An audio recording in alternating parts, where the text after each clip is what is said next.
Всем привет! Совсем недавно компания OnePlus представила недорогой смартфон под названием Nord 25G. Как принято в наше время, все новые гаджеты первоначально представляют в Китае или Индии. Но только не в этот раз. Новинку представили изначально для рынка США.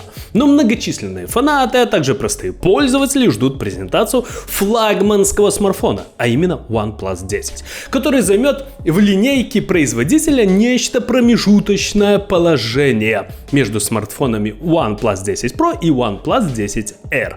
Когда именно нам ждать данное чудо? По предварительным данным, премьера новинки может состояться уже в июле 2022 года.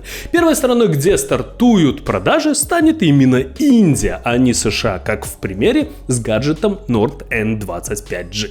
Итак, основные фишки OnePlus 10 — это мощный процессор Snapdragon 8 плюс Gen 1, отличный AMOLED дисплей с диагональю 6,7 дюйма, основная камера на 50 мегапикселей, аккумулятор на 4800 мАч, поддержка 150-ваттной быстрой зарядки, а также Android 12 из коробки. А теперь поподробнее. С вами канал Первый обзор. Поехали!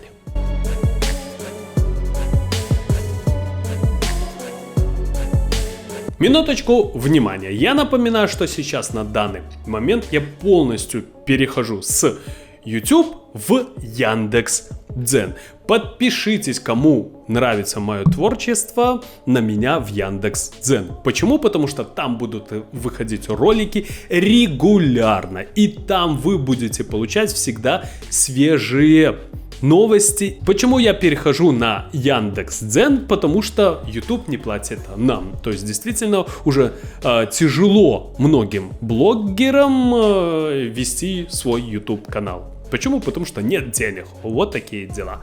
Кому нравится мое творчество, спасибо вам за подписку.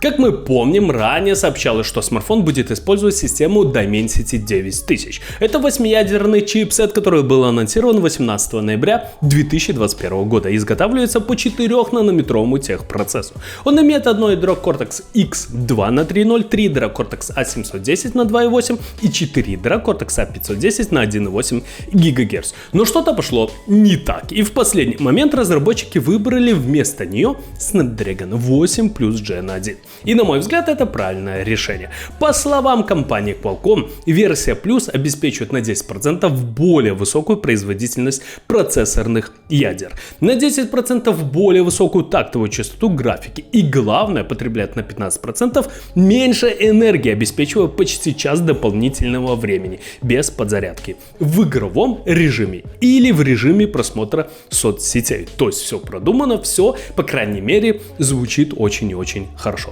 OnePlus 10 приписан отличный экран AMOLED с диагональю 6,7 дюйма, разрешение Full HD плюс и кадровой частотой 120 Гц. Непосредственно в области экрана расположился сканер отпечатков пальцев. Для многих людей технология AMOLED — это, скажем прямо, большой минус. Но стоит отметить, что есть множество плюсов. Основной — это насыщенность цветов. Если вам важно качество изображения, то выбирайте смартфон с AMOLED-экраном. У такого дисплея цвета будут насыщенными и яркими, в отличие от IPS экрана. Основная камера выступит с датчиками разрешением 50, 16 и 2 мегапикселя. На мой взгляд, это достаточно стандартный набор. А вот фронтальная камера получит сенсор на 32 мегапикселя. Вариантов памяти прогнозируется 8128 и 12256 гигабайт. Оперативная память выступит LPDDR5. В режиме активной работы энергопотребление смартфона с новой памятью снижается примерно на 10%. В режиме сна дела обстоят еще лучше, благодаря новому режиму глубокого сна, который гарантирует, что память потребляет на 40% меньше энергии в режиме ожидания. Своя флеш-память будет UFS 3.1. Эта модификация добавляет энергонезависимый буфер NAND, нужный для увеличения скорости записи, а также функцию, помогающую переводить накопитель в режим сна. Также накопитель может информировать другие комплектующие о тротлинге, что позволяет системе оптимизировать производительность при перегреве. А вот емкость аккумулятора составит 4800 мАч. Однако из ключевых фишек аппарата указывается поддержка быстрой зарядки мощностью 150 Вт. 50 50% всего за 5 минут. Также производитель обещает, что аккумулятор сохранит не менее 80% своей емкости после 1600 циклов зарядки. Это примерно 4 года эксплуатации устройства. Ну, на мой взгляд, больше и не нужно. 4 года это, достаточно большой срок. В качестве операционной системы выступит Android 12 с интерфейсом Oxygen OS 12. Производитель очень много сил потратил, чтобы исправить все минусы, а именно оптимизирована скорость зарядки в некоторых сценариях, оптимизирована стабильность связи при совершении телефонного звонка, исправлена случайная проблема, из-за которой невозможно было использовать разблокировку лица, исправлена проблема некорректного отображения при включении приложений в некоторых сценариях, улучшена стабильность системы, исправлена проблема с уведомлениями камера. Также смартфон получит стереодинамики. Ну что же, ребята, с каждым годом компания OnePlus удивляет своих фанатов, а также простых пользователей.